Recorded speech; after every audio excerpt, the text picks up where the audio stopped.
Vous avez entendu parler du griot peut-être.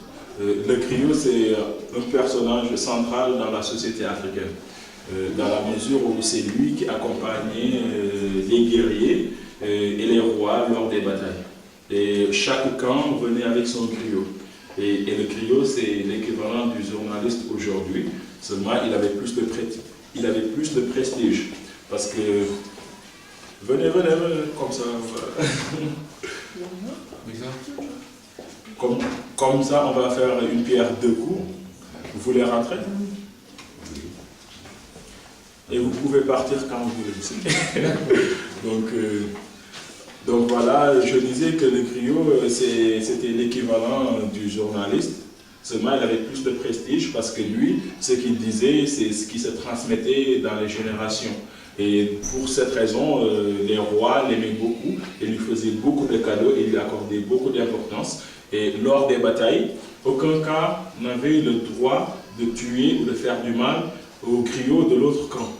Donc il était protégé et cette pratique est toujours présente dans les sociétés africaines sous une autre forme maintenant. C'est plus dans les styles qu'il soit vu un peu. Qu'il soit beau. Ouais, bah, vous êtes beau. Merci. Donc là, c'est le griot. C'est un personnage central dans la culture africaine. Dans la mesure où c'est le détenteur de la transmission de l'histoire. Dans le passé, il accompagnait les guerriers et les rois dans les champs de bataille. Et chaque camp venait avec son griot, qui venait avec son tam-tam et qui chantait l'histoire de son camp et de son roi notamment. Donc c'était un accord qu'on ne devait pas toucher au griot. Le griot, c'est l'équivalent du journaliste d'aujourd'hui, avec plus de prestige. Parce qu'après, il allait raconter le déroulement de la bataille, qui a été courageux, qui a fui. Et s'il y avait quelqu'un qui avait été peu courageux, ce serait une honte pour toute sa famille. Et l'histoire se transmettrait dans les générations. Et pour toujours, cette famille sera inférieure aux autres qui ont été courageux. Pour cette raison, il a été très protégé, très proche du roi, et il recevait beaucoup de cadeaux. Donc c'est ça que je vais symboliser un peu avec l'arc et la machette. Il est au milieu de tout ça, tout en étant immunisé. Et il est aussi l'intermédiaire, la voix des anciens vers la jeune génération qui est cette plante naissante et cet os pourri qui est l'histoire passée, les anciens. Et c'est toujours présent dans la société africaine sous une autre forme aujourd'hui, parce que maintenant c'est lors des cérémonies familiales ou de grandes cérémonies qui sont invitées par la famille, parce que chaque famille a son griot. Et c'est par famille, une famille de griots, une famille de nobles, et le griot doit raconter l'histoire du noble. Et ils viennent, lors de ces cérémonies, dire toute la grandeur de la famille et le passé glorieux de cette famille pour hisser sa position au sein de la société et le regard des autres sur cette famille-là. Donc là, c'est le rôle du griot. Même les présidents ont leur griot. Donc c'est dire combien c'est important en Afrique. Et est-ce qu'un griot peut être griot de plusieurs personnes? Normalement, c'est la famille. Il peut être plusieurs personnes. Mais dans la même famille? Dans la même famille. Donc, on dit cette famille, leur griot, c'est cette famille. Donc, c'est une fidélité qui est immuable. C'est par famille. Donc, là, c'est la circoncision, qui est aussi un événement très important dans la société africaine et qui est tout un rituel, il y a tout un rituel autour de ça. Et c'est l'événement qui marque le passage de l'homme, de l'enfant vers l'âge adulte. Et dans le passé, c'était des jeunes hommes qui étaient circoncis, mais maintenant ils sont plus jeunes. Mais là, c'est plus dans la tradition, c'était des gens plus qui avaient la majorité, qui avaient atteint la majorité, qui étaient circoncis, et tout le village était mis au courant. Donc c'était chaque famille amenait l'enfant qui était un ange d'être circoncis, et il fallait se montrer courageux. c'était la même histoire. Celui qui n'a pas été courageux, ça se retransmettrait, ce serait la honte pour la famille, il ne pourrait pas se marier. Donc c'était le passage obligé pour les hommes pour se marier et pour faire compter leur voix dans les décisions du village ou de la société en général. Et souvent c'était pendant l'hivernage, après qu'ils aient fait les récoltes, qu'ils aient assez de nourriture. Donc en ce moment, ils peuvent se soigner progressivement. Qu'est-ce qu'ils ont dans la main? C'est un bâton ou c'est un instrument de musique? C'est un bâton, j'allais y venir. Ah, pardon. Donc c'est très bien de te poser parce que ça montre que voilà, le bâton qu'on lui donne, c'est pour lui dire que maintenant tu es adulte. C'est symbolique en fait.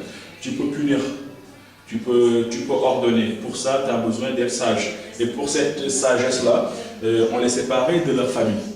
On les amenait quelque part avec le prédicateur. Lui, c'est le prédicateur qui leur enseignait l'art d'être un homme à travers des maximes, des proverbes, des épreuves. Et on appelle ça la chambre de l'homme. Donc, en faisant la circoncision, tu rentres dans la chambre de l'homme et tu as les frères de la chambre. Les frères de la chambre sont les jeunes avec qui tu as été circoncis et des liens plus forts que les liens du sang peuvent exister entre ces frères de la chambre-là. Et après, ils sont habillés comme ça, en blanc, et avec un bonnet tout en blanc. Donc, quand tu soulèves ton boubou comme ça, c'est pas très bien vu parce qu'on dit que tu as peur de la douleur. Donc, il faut affronter la douleur jusqu'à la guérison. C'est pour ça que lui, il tient. Et lui, il est là pour l'aider à surmonter. Il montre du doigt qu'il faut... Il dit, arrête ça. D'accord. Donc, c'est aussi l'autorité. Là, c'est souvent le frère ou l'oncle qui le fait parce qu'on ne demande pas aux parents, parce que le parent prend en pitié son enfant, il serait difficile de lui imposer certaines choses. Donc, c'est le moment où véritablement le jeune homme devient un homme tout court et puis rentre dans la chambre de l'homme et peut jouer pleinement son rôle dans la société. Ça, c'est pour l'humanité. Et là, c'est un appel, c'est une vision assez utopique aussi, peut-être. Parce que là, je conçois un monde où, par exemple, on regarderait tout, comme on dit, pendant la nuit, tous les chats sont gris. Que l'on regarderait l'homme en tant qu'homme. C'est pour ça que j'ai mis une couleur grise. Et puis qu'on ne se regarderait même plus, mais qu'on regarde ce qu'on peut faire ensemble. C'est pour ça qu'elle est en train de verser ce liquide-là, alors qu'elle a un récipient moins qui n'est pas la taille de l'autre. Voilà. Elle fait parce qu'en fait, elle donne libre cours à son humanisme en fait. Parce que c'est comme on dit, what goes around comes around. Ce qu'on donne, ça revient. Et moi, j'y crois fortement. Donc, dépasser ces barrières-là, parce que c'est comme une plante en fait.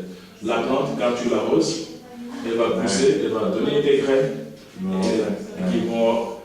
qui vont ramener peut-être que tout de suite, ça peut être, tu peux dire que j'ai perdu ma graine. Mais quand ça va commencer à pousser, c'est là que tu vas un peu voir, donc dans cet océan-là, dans cet océan de la vie, c'est un appel que je fais, que l'on réunisse la lumière à l'eau, qui est un peu la vie en fait. En général, que les deux bouts puissent se rencontrer au-dessus de cette nature-là et que la circulation se fasse d'une manière circulaire, harmonieuse. Voilà. C'est un peu ça l'idée. Là, c'est un canari, c'est africain. Là, c'est une canabasse aussi, c'est africain. Alors là, c'est plus violent. Là, c'est plus violent. Là, c'est un peu l'homme, en fait. L'homme au milieu de ces interrogations et de ses peurs et puis de sa réalité, en fait. Une première lecture serait l'homme, que ce soit noir ou blanc. Donc, l'homme est au milieu de tout ça. Et des fois, il peut l'ignorer.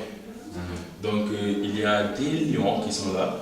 Mais le lion, c'est l'adversaire. Moi, je l'appelle adversaire. Je ne l'appelle pas l'ennemi. Parce qu'il se déclare, il est visible.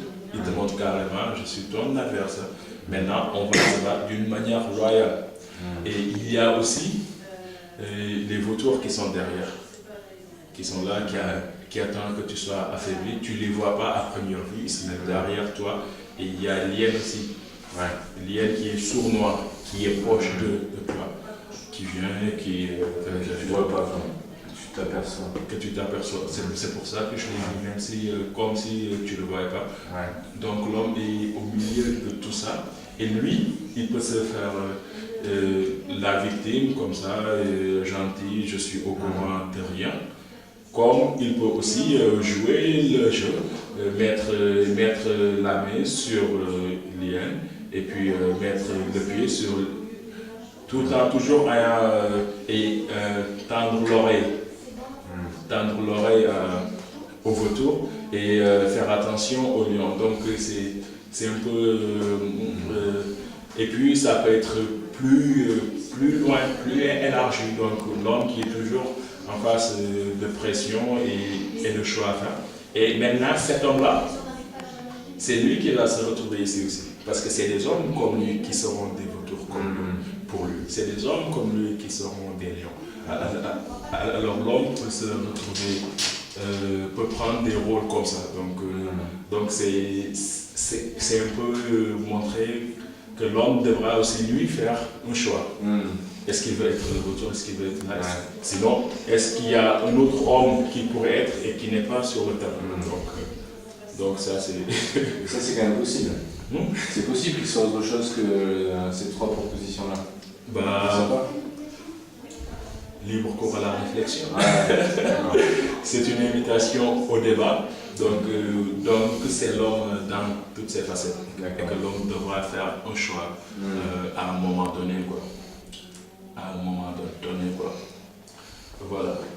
Donc là c'est le père et puis c'est comme la mère. Comme j'ai fait la mère, je fais le père. Donc le père aussi qui, à travers son fils, se revoit. C'est comme un miroir, c'est comme un recycle qui est lancé. Et le père aussi qui toujours veut porter son fils plus haut que lui. Et il veut toujours que son fils soit au-dessus de lui dans les réalisations. C'est pour ça que je l'ai levé comme ça. Et le fils, comme on dit chez nous, il est comme l'eau en fait. Il est comme l'eau. Il n'a pas de caractère. Ça veut dire que si tu le mets dans un environnement chaud, ça va devenir chaud, ça va devenir bouillant. Si tu le mets dans un environnement froid, il n'a pas encore de caractère. Alors c'est son père, lui, qui devra le mettre dans un environnement froid, avec blanc, neige et tout ça, ou chaud, dans un environnement où maintenant c'est neutre. Il y a le mélange des deux. Donc le père aussi qui symbolise son autorité, c'est pour ça que je l'ai mis. C'est ça qui est un modèle. Donc qui est l'autorité et puis le modèle de son fils. Et le fils aussi qui est la réalisation du père et qui en est un peu le miroir et qui va essayer de mettre meilleur. Et puis surtout, quand le père regarde son enfant, même s'il est grand, il le verra toujours comme un homme simple. Il ne le verra pas comme le directeur de la Banque mondiale. C'est pour ça que toujours son fils. Je l'ai mis nu.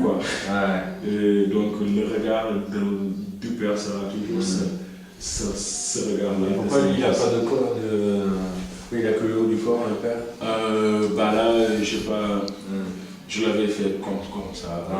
J'ai pas pensé à... Non, mais je sais pas comment s'il y avait une... Ça peut signifier, mais ça m'est venu comme ça. Donc c'est comme ça que je l'avais fait. Donc voilà. Là, c'est un peu l'homme aussi face à l'angoisse existentielle. C'est ça, face à l'angoisse existentielle, l'homme dans l'obscurité. Le temps qui passe. Dans l'obscurantisme, le temps qui passe fatalement. Donc il sait que ça va passer. Et puis là, c'est le céleste, c'est le spirituel.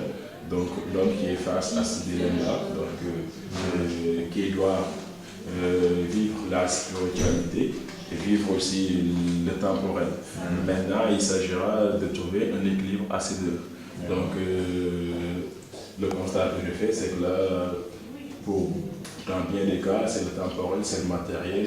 Les gens finissent par se tourner vers le matériel. Et ça augmente leur angoisse parce que ce visage est toujours angoissé parce que le temps toujours te demandera plus.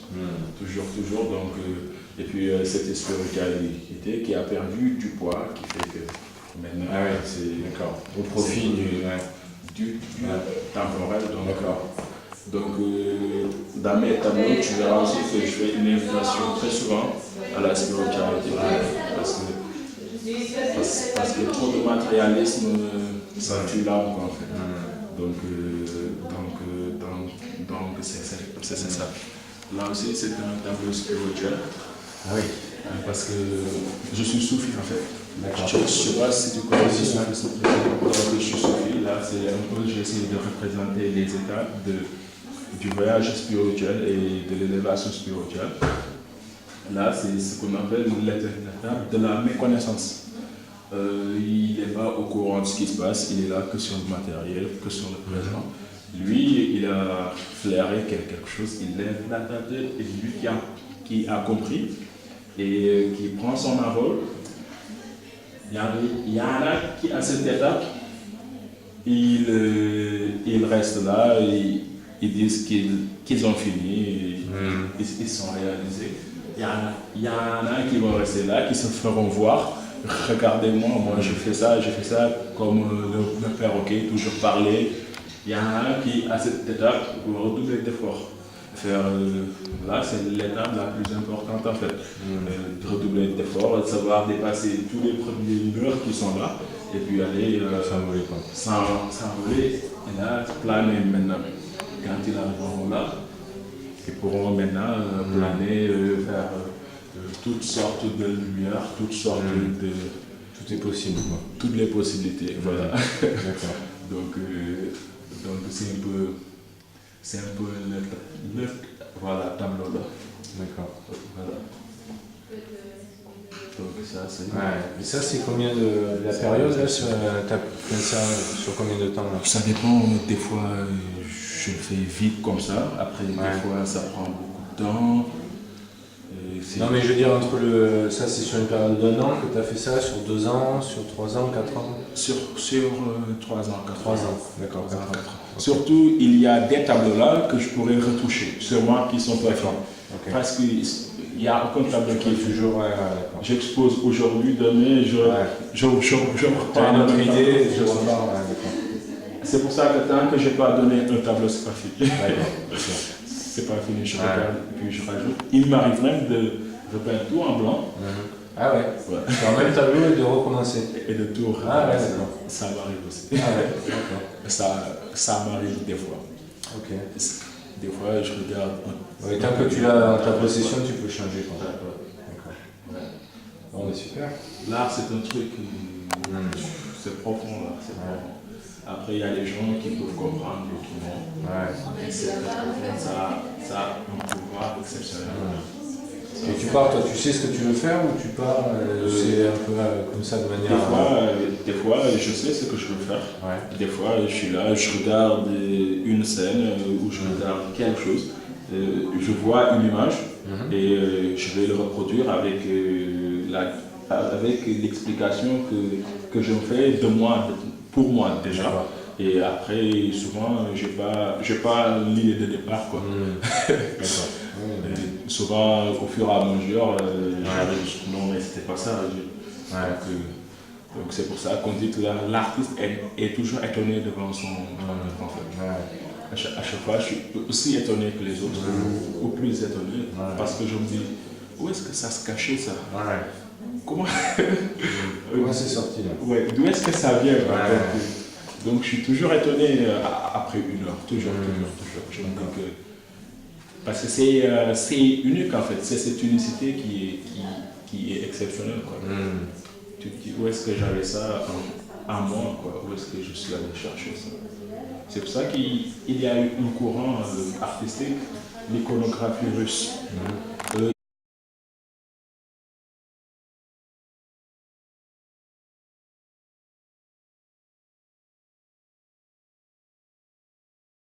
ce tableau-là, ça parle de la circoncision en fait. Parce qu'en Afrique, c'est tout un événement, c'est tout un rituel autour. Quand un enfant doit être circoncis, toute la famille est au courant, la grande famille, quoi. Et c'est des groupes d'enfants qui se font circoncire ensemble. Et cet événement est appelé la cage de l'homme. Parce que c'est là où l'enfant quitte l'étape de l'enfance pour aller vraiment dans la cour des grands, dans la cour des hommes. Et pour avoir une femme, il faut se circoncire. Et pour que sa voix soit entendue dans la société, il faut se circoncire aussi. Lui, c'est le CLB, c'est le prédicateur. C'est pour ça qu'il a ce doigt autoritaire-là, comme pour donner un ordre. Et pendant les jours, ce qu'on appelle les circoncis, c'est des julis, ils sont séparés de leur famille en fait, amenés dans un endroit où ils sont éduqués, éprouvés. On les missionne pour aller chercher des choses qui sont avec un peu d'indices et on leur apprend des proverbes et des maximes aussi. En gros, on fait des hommes, quoi. Et c'est plus pendant l'hivernage, c'est pour ça que je fais un environnement vert. Les cieux qui sont le ciel qui est très bleu rempli d'eau et l'herbe comme ça qui monte et le bâton qu'il tient, c'est la transmission de l'autorité en fait. On lui donne un bâton pour lui dire que maintenant tu es un homme, tu peux punir quoi. Tu peux punir, pour cela tu as besoin de sagesse et ils s'habillent comme ça tous. Ils ont le même habit et c'est lui qui tient son boubou comme ça. Il est traité de trouillard, qu'il n'est pas courageux quoi. Parce qu'il ne veut pas quoi. Parce que en fait quand tu es circoncis, il faut être courageux pour laisser le boubou parce que sinon tu as peur que le boubou touche la plaie un peu.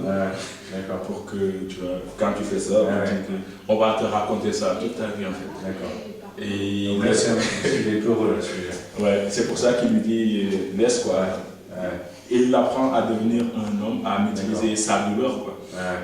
Et tu le fais avec des gens que l'on appelle les frères de la cage. Et ces frères-là, les liens que tu entretiens avec eux peut être plus forts que les liens du sang. Parce que après, vous êtes comme un seul homme après. Donc quand tu fais ça, après ils vont te rappeler ça toute ta vie en fait. Voilà. Là, c'était un souvenir de mon grand-père en fait. Qui nous racontait des histoires et au clair de la lune. Et ces histoires-là, c'était un prétexte en fait pour nous transmettre un savoir, pour nous transmettre toute une mémoire sociétale et historique. Et le chapeau, par exemple, le bonnet et le chapeau, chez nous, il n'y a que l'autorité qui peut mettre ça. Donc ça, c'est signe d'autorité et le doigt pointé au ciel. Et les cils que j'ai mis en rouge, c'est cette fatalité-là de la vie, mais qui est surmontable par cette transmission qui se fait. Parce que lui, en nous transmettant sa mémoire, il va le donner à nous.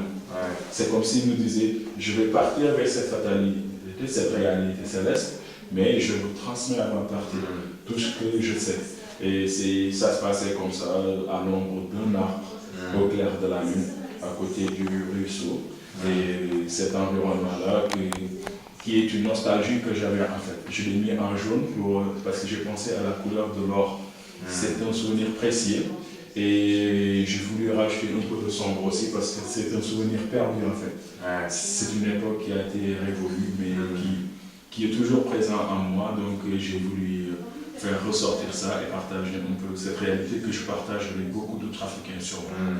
Donc c'était dans la cour de la grande concession, le grand-père ou la grand-mère par exemple des fois, qui est sous l'ombre de l'arbre et ça pouvait durer des heures. On ne voyait plus le temps passer quoi. Le temps était suspendu. Donc là c'est toi un peu enfant quoi, si on remplace là-dedans. C'est ça, c'est une nostalgie quoi. C'est une nostalgie de quand j'allais au village de mon grand-père quoi. Et que cette relation qu'on entretenait, cette transmission, qui après, avec l'âge, tu te rends compte que c'était pas que des simples histoires quoi. C'était toute c'est la tradition orale. C'est c'est en Afrique, quoi. Ouais. Donc c'est tradition orale. Et donc là, on est aussi sur l'enfance, là, du coup. Là aussi, c'est à l'enfance et la mère, en fait. Ouais. Parce que dans les foyers africains, la mère a un rôle central. Donc le collier que j'ai mis là, c'est le collier en fait des étapes de la vie en fait. Le noir du doute, le rouge du sacrifice et le blanc de la pureté. Donc cette mère qui symbolise tout ça de la famille. Et là c'est un pagne avec lequel elle porte son enfant. Donc c'est une relation naturelle. Le verre que j'ai voulu mettre pour un peu exprimer et puis toujours le regard serein. Une femme qui toujours reste sereine parce que c'est elle le reflet en fait de la famille et ses sentiments peuvent influer facilement sur toute la famille et sur l'enfant. Et pourquoi l'enfant il n'a pas de ce regard justement? Voilà, surtout parce que l'enfant est un jeune. Il est dans son monde, il n'est pas encore au courant de cette réalité extérieure. Donc c'est ta mère qui déjà, elle le porte, elle regarde pour lui, elle le nourrit. En fait, cet enfant, c'est pour ça que je l'ai mis derrière là. C'est pour dire qu'elle se dresse comme une forteresse. Pour un peu protéger cette créature qui est l'innocence même et qui est entourée par une fatalité dont elle ignore. Et là, j'ai mis un peu symbole homme-femme. Et puis une lumière là, comme si cela se dégageait de là, c'est pour dire que la femme, en tant que source en fait, la femme qui donne naissance, qui fait que la vie soit possible et qui, dans cette fatalité, dégage cette lumière qui vient envelopper l'enfant dans cette fatalité. Elle se dresse comme une forteresse pour son enfant avec un regard serein, prêt à affronter tout ce qui se dresserait contre sa progéniture. En fait. C'était ça. D'accord. Là aussi, il y a beaucoup de moi aussi. Il y a beaucoup de toi aussi. De ta mère, alors, de ma mère. Donc là aussi, c'était un peu... c'est un tableau assez audacieux parce que ce n'est pas de notre culture de mettre des femmes nues comme ça. Donc j'ai voulu un peu provoquer pour attirer l'attention aussi. Là c'est un peu par rapport à le sujet qui a été débattu beaucoup en Afrique, the generation gap. C'est le conflit générationnel en fait. Avant, j'ai fait un portrait de la relation qui existait avant, quoi. C'est-à-dire que la femme, c'était le modèle de sa fille. Comme on dit dans notre langue, une fille n'a pas besoin d'aller à l'école, c'est sa mère qui est son école.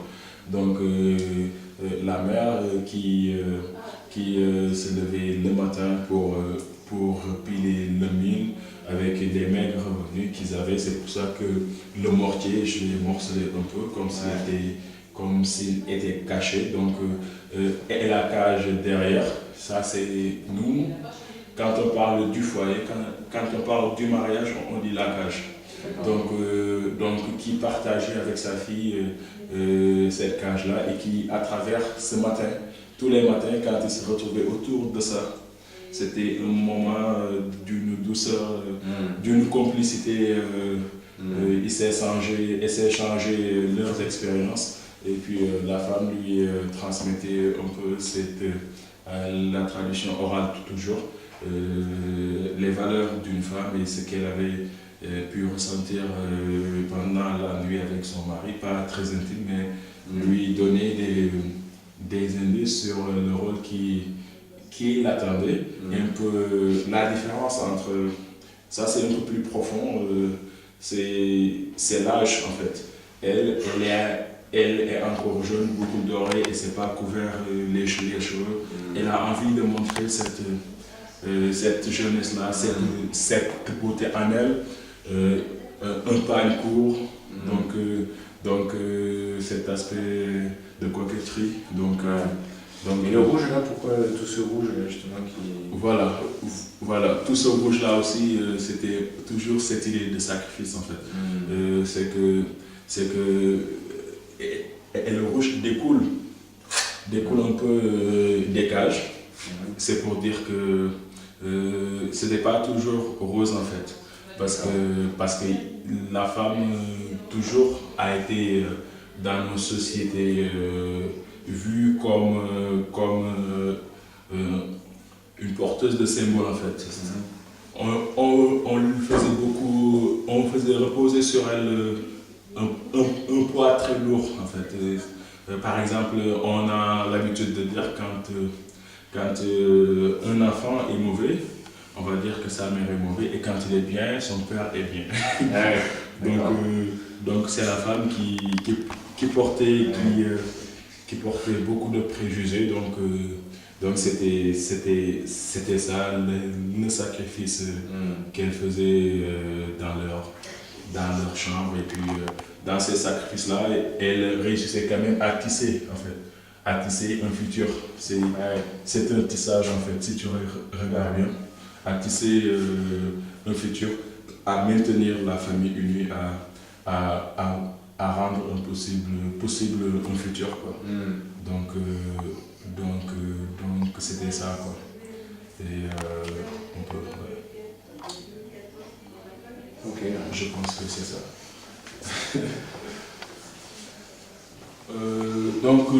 Le jaune en haut aussi, je l'avais oublié. Le jaune, c'était un peu aussi les sacrifices pour en fait rendre pour la couleur de l'or, en fait. Donc rendre possible un dénouement joyeux, quoi.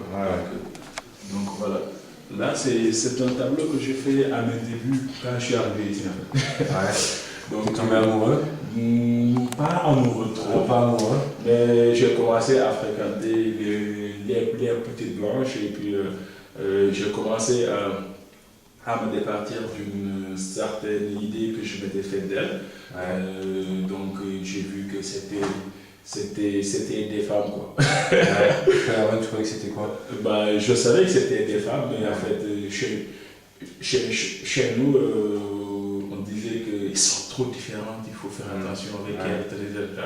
Mais après, c'est vrai qu'il y a une partie de vérité, il y a une part de vérité, mais bon, après, c'est les femmes. Donc, le symbole là, c'est un peu cet homme noir maintenant qui s'est défait de ses préjugés et qui regarde la réalité en face, en fait. La réalité, elle n'a pas trop d'œil de regard non plus. Voilà. Et puis, cette femme-là, dont on disait qu'elle te regarderait avec un œil raciste, cette femme, en fait, elle vient se reposer dans tes bras, en fait. Et se te fait confiance. Elle te fait confiance. Elle choisit dans tes bras, et toi aussi, tu te défais de cette obscurité, de ces préjugés, pour maintenant rentrer dans cette réalité et la regarder en face, et la porter aussi, et la supporter. Donc c'était un peu la destruction des barrières des préjugés. Et peut-être que c'est un peu idyllique, un peu utopique, mais ça a eu un moment comme ça.